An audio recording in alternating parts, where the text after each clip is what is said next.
friends, welcome to Samriya channel, the 50 reality show episode 38 பத்தின ஒரு விரிவான பார்வை பார்த்துடலாம். இன்னைக்கு எபிசோட்ல பாத்தீங்கன்னா மனிஷா ஸ்ருதிகாவுடைய க்ளோஸ் ஃப்ரெண்ட் வந்துட்டு டேஞ்சர் ஜோன்ல இருக்காங்க. அவங்க வந்து சேவ் ஆவாங்களா இல்லையா அப்படிங்கிறது வந்து இன்னைக்கு எபிசோட்ல தான் தெரிய வரும். எபிசோட் ஸ்டார்டிங்லேயே லைன் வந்து கேமரோட குவாலிட்டிஸ்லாம் பத்தி சொல்லிட்டு இன்னைக்கு வந்துட்டு அரீனா கேம் வந்து இண்டிவிஜுவல் கேமா இருக்க போது உங்களோட இண்டிவிஜுவல் பெர்ஃபார்மன்ஸை காட்ட போறீங்க, அலைன்ஸ் வச்சு எதுவும் பண்ண போறது இல்லை அப்படின்ற மாதிரி சொல்லிட்டாரு. அண்ட் ஷிவித் வந்து ஆல்ரெடி டேஞ்சர் ஜோன்ல இருக்காரு. ரஜத் வந்து ஷிவத்தை டேஞ்சர் ஜோனுக்கு அனுப்பியிருக்காரு. ஸோ ஷிவத் வந்து டேஞ்சர் ஜோன்ல இருந்தாலும் அவரும் வந்து பிளே பண்ண முடியும் அப்படின்ற மாதிரி தான் லயன் சொல்றாரு. அண்ட் இதுல பாத்தீங்கன்னா இந்த டாஸ்க்ல கடைசியா யாரு 5 பேர் சஸ்டெயின் ஆகி நிக்கிறாங்களோ அந்த 5 பேருக்கும் வந்துட்டு ஒரு பவர் கிடைக்கும் அப்படின்னு லயன் சொல்றாரு. அதாவது ஒருத்தர் டேஞ்சர் ஜோன்ல போடுறதுக்கான பவர் கிடைக்கும் அப்படின்னு சொல்றாரு. ஸோ டீமை வந்து கேர்ள்ஸ் வெர்சஸ் பாய்ஸா பிரிக்கிறாரு லயன். எல்லாரையும் அரீனால வந்து பார்க்கலாம் அப்படின்னு சொல்லிட்டு லயன் உள்ள போயிடுறாரு. இப்ப பாத்தீங்கன்னா ஷிவித் வந்து திவ்யா கிட்ட சொல்லிட்டு இருக்காங்க, நீ சான்ஸ் கிடைச்சதுன்னா நீ மனிஷாவுக்கு ஆப்போசிட்டா போ, அவளுக்கு ஆப்போசிங்கா நடந்துக்கோ அப்படின்ற மாதிரி சொல்றாரு. அதுக்கு திவ்யா சொல்றாங்க, இல்ல நான் பண்ண மாட்டேன் அந்த மாதிரி, ஏன்னா மனிஷா வந்து நல்லா பெர்ஃபார்ம் பண்ணிட்டு இருக்கா அப்படின்னு சொல்லிட்டு. அதுக்கு ஷிவித் சொல்றாரு, எங்க மனிஷா நல்லா பெர்ஃபார்ம் பண்றா, சப்னா தான் நல்லா பெர்ஃபார்ம் பண்ணிட்டு இருக்காங்க அப்படின்ற மாதிரி ஷிவித் வந்து திவ்யாவை கன்வின்ஸ் பண்ணிட்டு இருக்காங்க. ஸோ சான்ஸ் கிடைச்சா மனிஷாவை தூக்கி வெளியில போடணும் அப்படின்ற மாதிரி தான் ஷிவித் வெயிட் பண்ணிட்டு இருக்காரு. மனிஷா மேல ஷிவித்துக்கு என்ன திடீர் கோபம் அப்படின்னு வந்து சுத்தமா தெரியல. இப்ப ஸ்ருதிகா வந்து ஃபைசு கிட்ட சொல்லிட்டு இருக்காங்க, திவ்யா வந்து ரொம்ப ஸ்ட்ராங் பிளேயர், பட் எனக்கு வந்து சந்தேகமா இருக்கு, திவ்யா வந்து நம்ம டீமுக்காக விளையாடுறாங்களா இல்லைன்னா பிரின்ஸ் டீமுக்காக விளையாடுறாங்களா அப்படின்றதுல வந்து எனக்கு ஒரு பெரிய டவுட் இருக்குன்னு ஸ்ருதிகா சொல்றாங்க. பட் ஸ்ருதிகா சொல்றாங்க, எனக்கு அவங்க மேல ஒரு நம்பிக்கையும் இருக்கு, ஒரு ட்ரஸ்டும் இருக்கு அப்படின்ற மாதிரி சொல்றாங்க. அப்போ ஃபைசு சொல்றாரு, ப்ளீஸ் நீ வந்து திவ்யாவை சுத்தமா நம்பாத. திவ்யா திரும்பி ரீஎன்ட்ரி கொடுத்த போது அவ வாயாலே சொன்னா இல்லையா, நான் வந்து பிரின்ஸ் சொன்னாருன்றதுக்காக உங்க டீம்ல வந்து சேர்ந்து அண்டர் பெர்ஃபார்ம் பண்ணேன்னு சொல்லிட்டு. ஸோ அதை திரும்பி அவங்க ரிப்பீட் பண்ண மாட்டாங்கன்றது வந்து என்ன நிச்சயம், அதனால வந்து நீ நம்பாத, அந்த மாதிரி ஒரு பர்சன் வந்து நம்பவே கூடாது நம்ம அப்படின்னு சொல்லிட்டு. அண்ட் அந்த கேமரா ரூம்லயும் சொல்றாரு, பிரின்ஸ் சொன்னாருன்ற காரணத்துக்காக எங்க டீமுக்கு வந்து அண்டர் பெர்ஃபார்ம் பண்றாங்க, என்ன மாதிரியான ஒரு சீப் கேம் இது அப்படின்ற மாதிரி ஃபைசு ரொம்ப ஃபீல் பண்ணி சொல்றாரு. பட் ஸ்ருதிகா வந்துட்டு என்னன்னா, ஸ்ருதிகா வந்து எல்லாரையும் நம்புற ஒரு கேரக்டர். ஸோ கொஞ்சம் லைட்டா வந்துட்டு உண்மையா நடந்துக்கிட்டாலே வந்து ஸ்ருதிகா அவங்கள நம்பிடுவாங்க. அண்ட் திவ்யா வேற ஸ்ருதிகாவுக்கு பிடிக்கும், அதனால வந்துட்டு ஸ்ருதிகாவுக்கு திவ்யாவை நம்பலாமா அப்படிங்கிற ஒரு எண்ணம் இருக்கு. அதுக்கு ஃபைசு சொல்றாரு, நீ வந்து நம்பவே கூடாது திவ்யாவை அப்படின்னு சொல்லிட்டு. பட் ஸ்ருதிகாவுக்கு ஷிவித் திவ்யாவோட கம்பேர் பண்ணும்பொழுது திவ்யா மேல கொஞ்சம் நம்பிக்கை இருக்கதான் செய்யுது. அண்ட் ஸ்ருதிகா சொல்றாங்க, இந்த மாதிரி அடுத்தவங்க கேமை வந்து கலைச்சு விடணுன்றதுக்காக உள்ள வந்து எப்படி இவ்வளவு மோசமா பெர்ஃபார்ம் பண்ணி அவுட் பண்ணி விடுறாங்க, இந்த மாதிரியான ஒரு கேமை வந்து என்னால விளையாடவே முடியாது அப்படின்னு ஸ்ருதிகா சொல்றாங்க. என்னால நினைச்சு கூட பார்க்க முடியல, நான் அந்த மாதிரி உள்ள போயிட்டு சீட் பண்ணி விளையாடணும் அப்படின்னு என்னால நினைச்சு கூட பார்க்க முடியாது அப்படின்னு சொல்றாங்க. ஸ்ருதிகா வந்து ஒரு பியூர் சோல், அவங்களால வந்து யாரையுமே சீட் பண்ணிலாம் விளையாட முடியாது. அருஷி ஹமித் கிட்ட சொல்லிட்டு இருக்காங்க, இந்த மாதிரி ஷிவித் அண்ட் பிரின்ஸ் வந்துட்டு வெளியில நல்ல நண்பர்களா இருக்கலாம், பட் உள்ள வந்து இவங்க எப்படி நடந்துக்கிறாங்க அதை வச்சுதானே நம்மளால ஜட்ஜ் பண்ண முடியும். ஷிவித் வந்து பிரின்ஸ் எதிர்த்து பேசிட்டு இருக்காரு, ரெஸ்பெக்ட் எல்லாம் பேசுறாருன்னா எனக்கு வந்து சொல்லணும்னு தோணுச்சுன்னா நான் சொல்லதான் செய்வேன். ஸோ இவங்க உள்ள எப்படி இருக்காங்களோ அதை வச்சுதான் நம்ம ஜட்ஜ் பண்ண முடியும். இவங்களோட ஃப்ரெண்ட்ஷிப் வெளியில எப்படி இருந்தது, ஸோ இவங்க இப்படிதான் பேசிப்பாங்க அப்படின்னு நம்மளால ஜட்ஜா பண்ண முடியும். ஸோ இவங்க உள்ள நடந்துக்கிறத வச்சுதான் நான் வந்து பேசுறேன் அப்படின்ற மாதிரி அருஷி வந்து ஹமித் கிட்ட சொல்லிட்டு இருக்காங்க. இப்போ அரீனா கேம்க்கு எல்லாரும் என்டர் ஆகுறாங்க. கேர்ள்ஸ் வெர்சஸ் பாய்ஸா போட்டி போட போறாங்க. அது வந்து கேம் பாத்தீங்கன்னா ரொம்ப சிம்பிள் அப்படின்ற மாதிரி லயன் சொன்னாரு. ஆனா சிம்பிள்லாம் இல்ல. கேம் வந்து பாத்தீங்கன்னா ஒரு பெரிய பேம்பூ ஸ்டிக் இருக்கு, 2 ஸ்டிக் மாதிரி ரொம்ப ஹெவியா இருக்கிற மாதிரி தான் இருக்கு பார்த்தாலே. அதை வந்து பாய்ஸ் பாத்தீங்கன்னா ஒரு கையால அவங்க வந்து பேலன்ஸ் பண்ணுவாங்க, கேர்ள்ஸ் வந்து 2 கை யூஸ் பண்ணிக்கலாம் அப்படின்னு சொல்லிட்டு அந்த பேம்பூ ஸ்டிக்ல இருந்து ஒரு ரோப் கட்டியிருக்காங்க. அண்ட் அந்த ரோப்புக்கும் வந்து பாத்தீங்கன்னா 1 2 3 லெவல்ஸ் இருக்கு. ஸோ கொஞ்ச நேரம் கழிச்சு அந்த லயனோட ரோர் சவுண்ட் கேட்ட உடனே அந்த முடிச்சில இருந்து ஒரு முடிச்சில இருந்து இன்னொரு முடிச்சுக்கு மாறி மாறி வந்து பிடிச்சிட்டு நிக்கணும், பேலன்ஸ் பண்ணி நிக்கணும். ஒருவேளை பேலன்ஸ் பண்ண முடியாம அந்த பேம்பூ ஸ்டிக் கீழே விழுந்துருச்சுன்னா அவங்க வந்து அந்த கேமை விட்டு அவுட் ஆயிடுவாங்க. கடைசியா நிக்கிற ஒரு 5 பேருக்கு வந்துட்டு ஒரு பெனிஃபிட் கிடைக்கும். அந்த பெனிஃபிட் என்னன்னா, மத்தவங்கள டேஞ்சர் ஜோனுக்கு அனுப்புற பவர் இருக்கும். ஸோ ஆல்ரெடி வந்து பாய்ஸ் டீம்ல ஷிவித் டேஞ்சர் ஜோன்ல இருக்கிறதுனால கடைசி 4 பேர் நிக்கிற வரைக்கும் அந்த பேம்பூ ஸ்டிக்கை பிடிச்சிட்டு நிக்கணும் அப்படின்றது தான் பாய்ஸ்க்கு.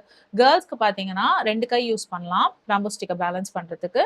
அண்ட் ரூல்ஸ் அதே தான். முன்னாடி எல்லோ லைன் போட்டிருப்பாங்க, அந்த எல்லோ லைன் கிட்ட வந்து நின்றுட்டு அந்த கயிறை பிடிச்சி பேலன்ஸ் பண்ணணும் அப்படின்றது தான். கடைசியா நிக்கிற 5 பேருக்கு வந்துட்டு அந்த அட்வான்டேஜ் கிடைக்கும். இங்க இருக்கிற கண்டஸ்டன்ஸ்ல ஒருத்தரை வந்து டேஞ்சர் ஜோனுக்கு போடுறதுக்கு அட்வான்டேஜ் கிடைக்கும்.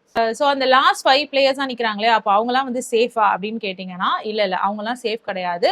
அவங்கலாம் வந்து இன்னொருத்தர டேஞ்சர் ஜோனுக்கு அனுப்புற பவர் இருக்குமே தவிர அவங்க வந்து சேஃப் கிடையாது. ஸோ அந்த 5 பேர்ல ஒருத்தரை கூட வந்துட்டு மத்தவங்க நாமினேட் பண்ண முடியும். ஸோ அவங்க வந்து சேஃப் கிடையாது. டாஸ்க் ஆரம்பிச்சது. பாய்ஸ் டீம்ல பார்த்தீங்கன்னா, கொஞ்ச நேரத்திலேயே வந்து திக்விஜய்லாம் ரொம்ப நேரம் நிப்பாருன்னு நெனச்சேன். பார்த்தா திக்விஜய்லாம் டக்குன்னு செகண்ட் டைம் காக்கா போட்டாரு. காக்கா வந்து பேம்பு ஸ்டிக்க பேலன்ஸ் பண்ண முடியாம விட்டாரு. அடுத்தது திக்விஜயும் வந்து அந்த எல்லோ லைன் கிட்ட வாங்கன்னு சொன்னப்போ விட்டாரு. அப்புறம் மன்ஷிஜ்ன்னு சொல்லிட்டு லைனா, கட்டாரியான்னு எல்லாருமே விட்டுட்டே இருந்தாங்க. கடைசியா பார்த்தீங்கன்னா, ரஜத், ஃபைசு, ஹமத் அண்ட் ஷிவத் இவங்க 4 பேரும் தான் வந்து அந்த பேம்பு ஸ்டிக்க பேலன்ஸ் பண்ணி நின்னாங்க. அதுவும் முக்கியமா ரஜத் வந்து தன்னுடைய உடைஞ்ச கையாலேயே வந்து புடிச்சுட்டு அத பேலன்ஸ் பண்ணி கை கூட மாத்தல. மத்தவங்கலாம் வந்து பார்த்தீங்கன்னா, ரோப்ப இப்டி மாத்தும்பொழுது கை மாத்துனாங்க. பட் இவர் வந்து கை கூட மாத்தாம நின்னுட்டுருந்தாரு. சோ அதுக்காக ரஜத்துக்கு லயன் வந்து ஒரு பெரிய கங்ராச்சுலேஷன் சொல்லிட்டு, சோ இவங்கலாம் வந்துட்டு இன்னொரு பிளேயர டேஞ்சர் ஜோன்க்கு அனுப்பலாம்னு சொல்லிட்டு சொன்னாரு. அடுத்து பார்த்தீங்கன்னா, கேர்ல்ஸ் டீம் பெர்ஃபார்ம் பண்ணாங்க. அதுலயும் பார்த்தீங்கன்னா, நான் ஃபர்ஸ்ட்டு அந்த பேம்பு ஸ்டிக்க பேலன்ஸ் பண்ண முடியாம விட்டது யாருன்னு பார்த்தீங்கன்னா, நம்ம ஸ்ருதிகா தான். அப்போ மனிஷா சொன்னாங்க, "நீ போயிட்டு எல்லாரையும் டிஸ்ட்ராக்ட் பண்ணு. சோ தட் அவங்க வந்துட்டு அவங்க கான்சன்ட்ரேஷன விட்டுட்டு அவங்க அந்த பேம்பு ஸ்டிக்க விட்டுருவாங்க." அப்படின்ற மாரி. அப்ப ஸ்ருதிகா வந்து, "இல்ல நான் பண்ண மாட்டேன்னு" சொல்ட்டாங்க. ஆமா, அவங்க அந்த மாரி சீட்டிங் கேம்லாம் விளையாட மாட்டாங்கல்ல. இப்போ கேம்ல அது ஒரு ரூலா இருந்தா அவங்க பண்ணுவாங்க. இது கேம்ல ஒரு ரூல் கிடையாது. நீ போய் டிஸ்ட்ராக்ட் பண்ண வேணுன்ட்டே ஆப்போசிட் டீம்ன்ற மாரி சொல்றாங்க. சோ கிருஷ்ணா, நேஹல் எல்லாம் போய் ஏதாவது டிஸ்ட்ராக்ட் பண்ண ட்ரை பண்ணிட்டு, சோ ஸ்ருதிகா சொல்ட்டாங்க, "இல்ல நான் அத பண்ணவே மாட்டேன்." அப்படின்னு சொல்லிட்டு. Which is good. அவங்க நேர்மையா விளையாடணும்னு நெனைக்கிறாங்க. மனிஷா வந்து ஏன் பண்ண மாட்டேன் அப்படின்னா, "இல்ல, இல்ல அது கரெக்ட் கிடையாது. நான் பண்ண மாட்டேன்ட்டாங்க." ஓகே, நல்ல விஷயம் தான். அடுத்து பார்த்தீங்கன்னா, சோ இப்படி ஒருத்தரா விட்டுருந்தாங்க. மனிஷாலாம் விட்டுருவாங்க அப்படின்னு பார்த்தா, ரொம்ப அழகா புடிச்சுட்டு நின்னாங்க. அண்ட் சப்னாலாம் கூட கால் அவங்களுக்கு சரியில்ல. கால்ல ஏதோ இன்ஜுரி இருக்கு. பட் ஸ்டில் வந்து அவங்க ரொம்ப நேரம் ஹோல்ட் பண்ணிட்டு நின்னுட்டுருந்தாங்க. ஸோ கடைசியா வின் பண்ணது பார்த்தீங்கன்னா, எப்பவும் போல அரிஷி, நேஹல், அப்புறம் கிருஷ்ணா, நட்டாலியா வின் பண்ணியிருந்தாங்க. அப்புறம் மனிஷா. ஸோ நட்டாலியாலாம் எக்ஸ்பெக்ட் பண்ணவே இல்ல. நட்டாலியாவ எப்பவுமே வந்து அண்டர் பெர்ஃபார்மர்ன்னு தான் அவங்க டீம்ல சொல்லிட்டு இருப்பாங்க. ஸோ அவங்க வந்து பெர்ஃபார்ம் பண்றத பார்க்கும்பொழுது ரொம்ப சந்தோஷமா இருக்கு. அண்ட் அவங்களும் அதுதான் சொல்றாங்க. என்ன எப்பவுமே வந்து பெர்ஃபார்ம் பண்ண மாட்டேன் அப்படின்ற மாரி சொல்லுவாங்க. ஷிவித்தோட டீம்ல இருக்கும்பொழுது, ஷிவித் வேணுன்ட்டே என்ன வந்து அண்டர் பெர்ஃபார்மர்ன்னு சொல்லி எனக்கு வந்து சான்ஸே குடுக்கல. அதனால அதுக்கெல்லாம் சேர்த்து நான் இன்னைக்கு பெர்ஃபார்ம் பண்ணது எனக்கு ரொம்ப ஹாப்பியா இருக்குன்ற மாரி நட்டாலியா சொன்னாங்க. சோ இப்ப வின் பண்ண எல்லாருமே வந்துட்டு ஒரு ஒருத்தர டேஞ்சர் ஜோன்ல போடலாம் அப்படின்னு சொல்றாங்க. சோ அப்படி பார்க்கும்பொழுது ரஜத் வந்து பாத்தீங்கன்னா மனிஷா, நட்டாலியாவ ஷைனிய நாமினேட் பண்ண சொல்றாரு. அதே மாதிரி மனிஷாவும் வந்து பாத்தீங்கன்னா ஃபர்ஸ்ட் வந்து ஷைனிய தான் நாமினேட் பண்றாங்க. கேட்டா வந்து அவங்க strong player and more over வந்துட்டு அவங்கள நாமினேட் பண்ணாலும் அவங்க சேவ் ஆகி வந்துருவாங்க. அதனால பிரச்சனை இல்ல அப்படின்ற மாரி மனிஷா நாமினேட் பண்றாங்க. அடுத்து ஹமீத் பாத்தீங்கன்னா, அர்ச்சனாவ நாமினேட் பண்றாரு. அர்ச்சனா வந்து ஃபைசு பின்னாடியே சுத்திட்டு இருக்காங்களே தவிர, வேற எதுவுமே கேம்ல கான்சன்ட்ரேட் பண்றதில்ல அப்படின்ற மாரி சொல்லி.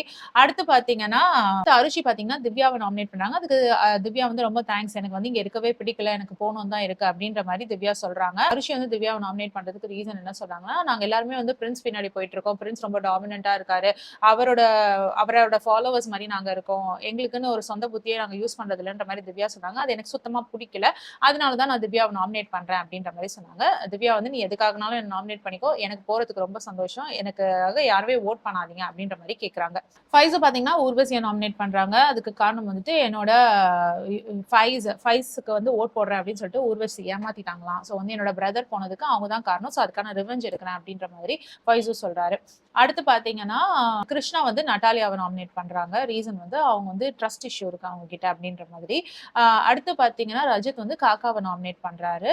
காக்காவ எனக்கு பிடிக்கும். பட் ஸ்டில் வந்து கேம்ல முன்னேறணும்னா ஸ்ட்ராங் பிளேயர்ஸ் எல்லாம் போக விடணும் அப்படின்னு ஸ்ட்ராங் பிளேயர்ஸ் எல்லாம் போக விட்டு நம்ம விளையாடணும். அதனால நான் அவரை நாமினேட் பண்றேன்ற மாதிரி ரஜத் சொல்றாரு. அடுத்து நேஹல் வந்து திக்விஜய நாமினேட் பண்றாங்க. ரீசன் சொல்றது என்னன்னா, திக்விஜய் வந்து பெனிஃபிட் கிடைச்சது. அவர் வந்து வெளியில உடம்பு சரியில்லன்னு போயிட்டு கொஞ்ச நாள் ரெஸ்ட் எடுத்துட்டுலாம் வந்திருக்காரு. அதனால அது அவருக்கு பெனிஃபிட்டா தான் இருக்கு. கொஞ்ச நாள் கேம்ல எல்லாம் சேவ் ஆயிட்டு அவர் வந்து எந்த ரிஸ்க்கும் பார்க்காம இப்ப திரும்பி வந்து விளையாடிட்டு இருக்காரு. அது அவருக்கு பெனிஃபிட்டா இருக்கு அப்படின்ற மாதிரி சொல்லவும் திக்விஜய் வந்து அது எப்படி நீ பெனிஃபிட்னு சொல்லுவ? நான் இவ்வளவு நாள் கேம் விளையாடல தான். அது வந்து ஏன் தப்பு கிடையாது. எனக்கு உடம்பு சரியில்ல. அதனால நான் போயிட்டு வந்தேன். உனக்கு நடந்திருந்தாலும் அப்படிதானே அப்படின்ற மாதிரி சொல்லவும் திக்விஜய் என்ன சொல்றாருன்னா கேமரா ரூம்ல டைரக்டா சொல்ல வேண்டியதானே எனக்கு வந்து அவர் ஸ்ட்ராங் பிளேயர். அவரை பார்த்தா பயமா இருக்கு அப்படின்னு சொல்லி நான் நாமினேட் பண்ண வேண்டியதானே. அது என்ன நான் வெளியில போயிட்டு வந்தேன். எனக்கு எக்ஸ்ட்ரா பெனிஃபிட் கிடைச்சிருச்சுன்னு சொல்லி நாமினேட் பண்றது. அது எனக்கு சுத்தமா பிடிக்கலன்ற மாதிரி திக்விஜய் சொல்றாரு. அடுத்தது பாத்தீங்கன்னா சிவத் வந்து சொல்றாரு ஆக்சுவலி வந்து அரிஷி நான் வந்து உன்னை நாமினேட் பண்ணல. ஆனா வந்து உன் மேல எனக்கு கோவம் இருக்கு. ஏன்னா வந்து நீ வந்து எனக்கும் பிரின்ஸ்க்கும் நடுவில் நடக்கிற சண்டையில நீ வந்து உள்ள வர அப்படின்ற மாதிரி. அப்ப அரிஷி சொல்றாங்க நீ வந்து பிரின்ஸ வந்து டாமினேட் பண்றாருன்னு சொன்ன. அவர் யாரையும் டாமினேட் பண்ணல அப்படின்ற மாதிரி அரிஷி சொல்றாங்க. அப்போ சிவத் சொல்றாரு எனக்கும் பிரின்ஸ்க்கும் வந்து 1000 இருக்கும். அவர் மேல வந்து எனக்கு ஒரு வருத்தம் இருக்கு. சோ நான் அதுதான் நான் அவர்கிட்ட பேசிட்டு இருக்கேன். நீ வந்து அது நடுவுல வராத. சோ நீ வந்து என்னோட ஹிட் லிஸ்ட்ல இருக்கிறதா பட் ஸ்டில் நான் இன்னைக்கு நாமினேட் பண்ண போறது கிடையாது அப்படின்னு சொல்லிட்டு யார நாமினேட் பண்றாருன்னா மனிஷாவை நாமினேட் பண்றாரு. மனிஷாவை நாமினேட் பண்ணிட்டு அதோட விட்டுருக்கலாம். ஆனா மனிஷாவை நாமினேட் பண்ணி ட்ரிகர் பண்ற மாதிரி இன்னைக்கு வந்து உன்னோட ஃப்ரெண்ட்ஸ் யாருமே வந்து உன்னை காப்பாத்துறதுக்கு இல்லை. ஏன்னா உன்னோட ஃப்ரெண்டான அர்ச்சனா வந்து ஆல்ரெடி டேஞ்சர் ஜோன்ல இருக்காங்க. ஸ்ருதிகா இருக்க ஒருத்தர் தான். சோ யாருமே வந்து உன்ன பெருசா காப்பாத்த முடியாது. சோ இன்னைக்கு உனக்கு ஓட்ஸே வராது. நீ கண்டிப்பா வெளில போற அப்படின்ற மாரி ட்ரிகர் பண்ற மாரி பேச உடனே மனிஷாக்கு ரொம்ப கோவம் வந்துருது. நீ என்ன நாமினேட் பண்றத பத்தி எனக்கு பிரச்சனை கிடையாது. இந்த மாரிலாம் பேசாத. நான் எத்தன தடவ 5 தடவ போயிட்டு வந்திருக்கேன் டேஞ்சர் ஜோன்க்கு. என்ன ஒவ்வொரு தடவையும் சேவ் பண்ணியிருக்காங்க. சோ வந்து ஓட்ஸ் எங்க இருந்து வரும், எங்க இருந்து வராது அப்படின்லாம் நீ பேசாத. அப்ப ஷிவித் வந்து ரொம்ப மாக் பண்ற மாரி மனிஷாவ பார்த்து பேசிட்டு இருக்காங்க. நீ போயிட்டு ஓரத்துல உட்கார்ந்து அழுவ. அந்த மாரிலாம் மாக் பண்ற மாரிலாம் நடிச்சு காமிச்சிட்டு இருக்காங்க. அப்ப மனிஷாக்கு ரொம்ப கோவம் வந்துருது. அப்ப மனிஷா சொல்றாங்க, "ஒரு பொண்ணுகிட்ட எப்படி பேசணும், நடந்துக்கணும்னு கூட உனக்கு தெரியல. ஒரு பொண்ண எப்படி ட்ரீட் பண்ணணும்னு கூட உனக்கு தெரியல. உன்ன மாரி ஒரு மோசமான ஆம்பளைய நான் பார்த்ததே கிடையாது." அப்படின்ற மாரி மனிஷா கோவமா பேசி விட்டுறாங்க ஷிவித்த. அண்ட் ஷிவித் பண்றதும் கொஞ்சம் ஓவரா தான் இருக்கு. அதுவும் பொண்ணுங்கன்னு வரும்பொழுது ரொம்ப ஓவர் மாக்கிங்கா இருக்கு. அது வந்து சுத்தமா நல்லா இல்ல. இவ்ளோ பெருசா வளர்ந்திருக்காரு. 27 வயசாச்சு. கொஞ்சம் வந்து இந்த மாக்கிங்லாம் பண்றத ஸ்டாப் பண்ணணும். கொஞ்சம் பொண்ணுங்க கிட்ட ஒழுங்கா, அமைதியா பேச கத்துக்கணும். இது தப்பான ஆட்டிட்யூட் தான். அண்ட் கிருஷ்ணா பார்த்தீங்கன்னா, நட்டாலியாவ நாமினேட் பண்றாங்க. ஸோ நட்டாலியா வந்து கிருஷ்ணாவ நாமினேட் பண்றாங்க. ரீசன் பார்த்தீங்கன்னா, எனக்கு அவங்க வந்து ஃப்ரெண்டுன்னு சொல்லி என்ன ஏமாத்திட்டாங்கன்னு சொல்லிட்டு, அப்ப கேமரா ரூம்ல கிருஷ்ணா போய் சொல்றாங்க. அவ தான் வந்து தீனோக்கு வோட் போடுறேன்னு சொல்லிட்டு, தீனோக்கு வோட் போடாம விட்டு தீனோ வெளில போயிட்டாப்புல. ஸோ அவ தான் வந்து என்ன சீட் பண்ணா. அவ வந்து நான் சீட் பண்ணாமலன்னு சொல்லி சொல்றா அப்படின்ற மாதிரி அவங்க கிருஷ்ணா சொல்றாங்க. ஸோ சேஃப் பிளேயர்ஸ்லாம் உள்ள போங்க. அன்சேஃப் பிளேயர்ஸ்லாம் டேஞ்சர் ஜோனுக்கு போங்கன்னு சொல்லிட்டு லயன் வந்து சொல்லிடுறாரு. ஸோ டேஞ்சர் ஜோனுக்கு தான் போறோம்னு எல்லாரும் போனா ஓட்டிங் மூலமா என்ன காப்பாத்திருவாங்கன்னு சொல்லிட்டு எல்லாரும் ஜாலியா உள்ள போய் பார்த்தா அந்த நாகின் ரிட்டர்ன்ஸ், அதாவது அந்த ஸ்னேக் வந்து முந்தி அப்படி பெட்டி மாத்தி மாத்தி அமிச்சு அரிசிய வெளியில அமிச்சாங்கல்ல ஒரு தடவை அன்ஃபேரா, அந்த மாதிரியே வந்து இந்த தடவையும் அன்ஃபேர் எவிக்ஷனுக்காக அந்த ஸ்னேக்கை கூட்டிட்டு வந்துட்டாங்க. ஸோ ஸ்னேக் கிட்ட வந்துட்டு கார்ட்ஸ் இருக்கு. இப்போ 10 கார்டு இருக்கான். அதுல வந்து ஒரு கார்டுல வந்து ஸ்னேக் கார்டு இருக்கான். ஸோ மிச்சம்லாம் பிளாங்க் கார்ட்ஸா. ஸோ இந்த கார்டுல யாருக்கு ஸ்னேக் கார்டு வருதோ அவங்க வந்துட்டு உள்ள இருக்கிறவங்கள ஒருத்தரை சேவ் பண்ணலாம். ஒவ்வொரு 3 ரவுண்ட் நடக்குமா. ஸோ 3 ரவுண்ட்லயும் ஒரு ஒருத்தரை சேவ் பண்ணலாமா. அண்ட் அந்த சேவ் பண்ற தருணத்துல இந்த ஸ்னேக் கார்டு வச்சிருக்கவங்கள கேட்ச் பண்ணிட்டாங்க. உள்ள இருக்கிற மத்த கண்டஸ்டன்ட்ஸ் வந்து மிச்சம் இருக்க 9 கண்டஸ்டன்ட்ஸும் சேர்ந்து அந்த ஸ்னேக் கார்டு வச்சிருக்கவங்கள கண்டுபிடிச்சிட்டாங்க அப்படின்னா, அந்த ஸ்னேக் கார்டு வச்சிருக்கவங்க வெளியில போக வேண்டியதுதான். எக்ஸிட் ஆர்டர் கிடைச்சிரும் அப்படின்ட்டு. ஸோ கார்டு டிஸ்ட்ரிபியூட் பண்ணும்பொழுது ஷிவத்தும் திக்விஜயும் ரொம்ப ஆசையா இருந்தாங்க தனக்கு அந்த கார்டு வரணும்னு சொல்லிட்டு. ஆனா வந்து அவங்களுக்கு அந்த ஸ்னேக் கார்டு வரல. மனிஷா தனக்கு வர வேணாம்னு நினைச்சிருந்தாங்க. ஆனா மனிஷாக்கு தான் அந்த ஸ்னேக் கார்டு வந்துச்சு. பாவம் மனிஷா அந்த கார்டை பார்த்தோன்னே இது போய் எனக்கு ஏன் வரணும் அப்படின்ற மாதிரி நினைச்சாங்க. இப்ப அந்த ஸ்னேக் கார்டு வச்சிருக்கவங்கள கண்டுபிடிச்சிட்டா அந்த ஸ்னேக் கார்டு வச்சிருக்கவங்க வெளியில போகணும். இன்கேஸ் அந்த ஸ்னேக் கார்டு வச்சிருக்கவங்கள கண்டுபிடிக்கலன்னா அவங்களுக்கு வந்து ஒரு பவர் கிடைக்கும். அவங்க சொல்ற ஒரு ஆள லயன் வந்து எவிக்ட் பண்ணி அனுப்பிச்சிருவாரு. ஸோ இந்த மாதிரி ஒரு பவர் கிடைக்கும். மனிஷாக்கு வந்தது வந்து சிரிக்கிறதா அழுறதான்னு அவங்களுக்கு தெரியல. ஏன்னா அவங்க வந்துட்டு இன்னும் 3 ரவுண்ட் வந்து தப்பிக்கணும் மாட்டாம. ஸோ ரொம்ப ரிஸ்கான விஷயம் தான். ஃபர்ஸ்ட் லயன் என்ன சொல்றாரு, நீங்க 10 பேரும் போயிட்டு ஓட் பண்ணிட்டு வாங்க. யார வந்து சேவ் பண்ணணும்னு ஓட் பண்ணிட்டு வாங்கன்னு சொல்லிட்டு. அப்ப பாத்தீங்கன்னா மனிஷா கிட்ட தான் வந்து ஸ்னேக் கார்டு இருக்கிறதுனால அவங்க அவங்க நாமினேட் பண்றவங்க வந்து சேவ் ஆயிடுவாங்க. ஸோ அப்படி இருக்கும் பொழுது மனிஷா போயிட்டு ஃபர்ஸ்ட் யார சேவ் பண்றாங்கன்னு பாத்தீங்கன்னா திவ்யாவை சேவ் பண்றாங்க. அதுக்கு மனிஷா சொல்ற ரீசன் என்னன்னா, எனக்கு ஆக்சுவலி வந்து திக்விஜய், காக்கா, அர்ச்சனா இவங்களெல்லாம் தான் சேவ் பண்ணோம். நான் திவ்யாவை சேவ் பண்ணது வந்து இந்த மக்களுக்கு என் மேல சந்தேகம் வராம இருக்கும். அதுக்காக தான் நான் வந்து அவங்கள சேவ் பண்றேன் அப்படின்ற மாதிரி திவ்யாவை சேவ் பண்றாங்க. திவ்யா வந்து என்ன ஏன் சேவ் பண்ணீங்க, நான் வெளியில போனோம்ல நினைச்சேன் அப்படின்னு சொல்லிட்டு அவங்க சேவ் ஆகி போயிடுறாங்க. ஸோ இப்போ திவ்யா சேவ் ஆன உடனே எல்லாரோட பார்வையும் வந்து நட்டாலியா மேல விழுது. நட்டாலியா தான் வந்து ஸ்னேக் வச்சிருக்காங்க அப்படின்ற மாதிரி நட்டாலியாவை சொல்றாங்க. கடைசியில பார்த்தா நட்டாலியா பிளாங்க் கார்டு வச்சிருக்காங்க. இந்த ரவுண்ட்ல வந்து மனிஷாவை யாரும் கண்டுபிடிக்கல. ஸோ செகண்ட் ரவுண்ட் போறாங்க. செகண்ட் ரவுண்ட்ல பாத்தீங்கன்னா மனிஷா போயிட்டு நட்டாலியாவை சேவ் பண்றாங்க. அட்லீஸ்ட் வந்து என்னோட ஆட்கள் ஒருத்தர் 2 பேராவது சேவ் ஆகட்டும் அப்படின்றதுனால நான் நட்டாலியாவை சேவ் பண்றேன் அப்படின்ற மாதிரி மனிஷா சொல்றாங்க. ஸோ நெக்ஸ்ட் கெஸ்ஸிங்ல பாத்தீங்கன்னா எல்லாரும் அர்ச்சனாவை தான் ஸ்னேக்னு சொல்றாங்க. கடைசியில பார்த்தா அர்ச்சனா கிட்டயும் பிளாங்க் கார்டு இருக்கு. ஸோ செகண்ட் ரவுண்ட்லயும் கண்டுபிடிக்க முடியல. இப்போ தேர்ட் ரவுண்ட் போறாங்க. தேர்ட் ரவுண்ட்ல பாத்தீங்கன்னா மனிஷா போயிட்டு கிருஷ்ணாவை சேவ் பண்ணிட்டு வராங்க. ஸோ தட் வந்து கன்ஃபியூஷன் இருக்கும். அப்பதான் யாருன்னு கண்டுபிடிக்க முடியாதுன்னு சொல்லிட்டு.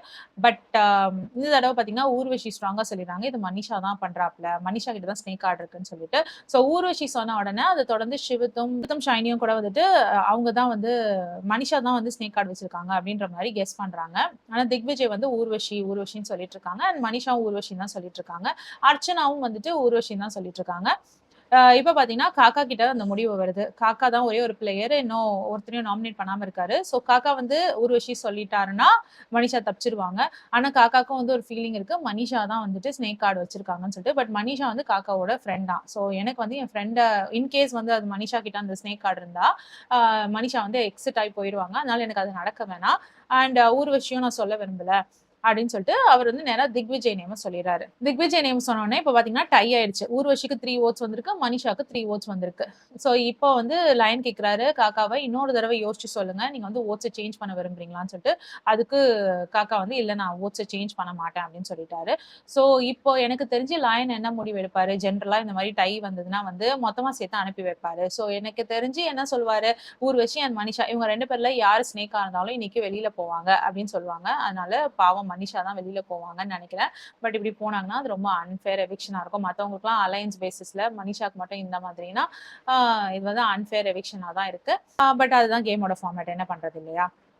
தெரியல, அதுக்காக வெயிட் பண்ணி பார்க்கலாம். மனிஷா சேவ் ஆகுறாங்களா அப்படின்னு சொல்லிட்டு வெயிட் பண்ணி பார்க்கலாம். காக்கா வந்து சேஞ்ச் பண்ணதும் பண்ணாரு, ஊர்வஷினாலும் சொல்லிக்கலாம். பட் ஊர்வஷி வந்து பிரின்ஸோட அலையன்ஸ், அதனால எதுக்கு தேவையில்லாம நம்ம அலையன்ஸையே நம்ம பிரச்சனைக்குள்ள மாட்டி விடணும் அப்படின்றதுனால காக்கா வந்து ஊர்வஷி நேம சொல்லல.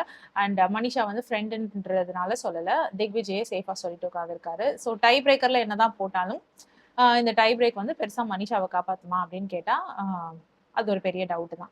ஸோ பார்க்கலாம் என்ன நடக்க போகுதுன்னு சொல்லிட்டு. அண்ட் ஸ்ருதிகா வேற இன்னைக்கு ஒரு டேருக்காக லயனோட டென்ல கூப்பிடுறாங்க. ஸோ ஸ்ருதிகா என்ன பண்ண போறாங்க அப்படின்னு பார்க்கலாம். மற்றவங்களாம் வந்து ஸ்ருதிகா வந்து ராங் சாய்ஸ், இவங்களை கூப்பிட்டுருக்க கூடாது அப்படின்ற மாதிரி சொல்லிட்டு இருக்காங்க மற்ற கண்டஸ்டன்ஸ்லாம். ஸோ என்ன நடக்குது ஏது நடக்குதுன்னு இன்னைக்கு எபிசோட்ல தெரிய வரும். உங்களுக்கு இந்த 50 ஷோக்கு அப்புறம் எதை பத்தின ரிவ்யூ வேணும் அப்படின்னு ஏதாவது ஐடியா இருந்தா சொல்லுங்க. நான் நெக்ஸ்ட் எதை பத்தி பேசலாம் அப்படின்னு சொல்லிட்டு உங்களுக்கு ஏதாச்சும் ஐடியா இருந்தா சொல்லுங்க. ஸோ தட் அதை நோக்கி நம்ம வீடியோஸ் எடுக்கலாம். வேற ஏதாவது லாங்குவேஜ்ல நீங்க எதாவது ஷோ பாக்குறீங்க, உங்களுக்கு பிடிக்கும் அப்படின்னா அதை பத்தி கமெண்ட் செக்ஷன்ல சொல்லுங்க. அது நிறைய பேர் கேட்கிற பட்சத்துல அதுக்கான ரிவ்யூஸும் நம்ம பண்ணலாம். இந்த வீடியோ உங்களுக்கு பிடிச்சதுன்னா please like, share and subscribe. வேற ஒரு வீடியோல திரும்பி மீட் பண்ணலாம். Until then, it's bye from Jemima. Take care.